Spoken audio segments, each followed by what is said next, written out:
So let me show you guys how to type in some of the more popular functions on Desmos. So for instance, for a parabola, you could go like y equals, let's say a, x minus h, and then the exponent button squared plus k. And so that's how you can type in a parabola. If you want to use specific numbers, just type in random things like whatever the test would say, whatever your homework says. So that's how you type in a parabola. If you want to type in a cubic, of course, let me just put a number there. If you want to type in a cubic, then of course that would be like a 3 or something like that.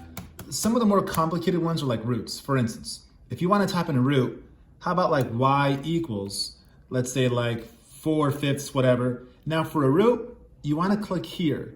If you want a square root, you use this. See that? But if you want something fancier, you're going to have to go to functions, go to miscellaneous, and then click on this one.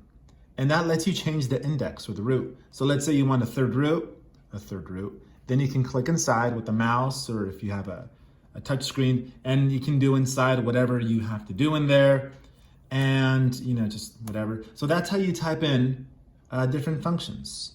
But also, in case you forgot, if you want to make a table, let's say you have a table here, and you have some points, I don't know, something like a 2, 4,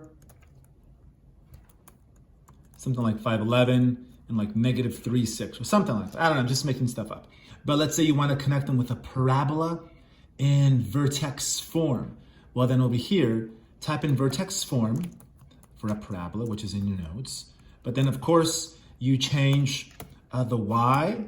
You put the blinker after the y, the cursor, and you type in 1. And then you hover it after the x, and you type in 1. And then you erase the equals, and you put a tilde instead, one of those squiggles, and boom, it connects the points for you. And it gives you the values of a, h, and k. Of course, because I just totally made up this problem. This table was random. That's why I got crazy numbers for a, h, and k. But if you do this correctly on homeworks, on tests, whatever, your a, h, and k values should be nice. So I hope that helped.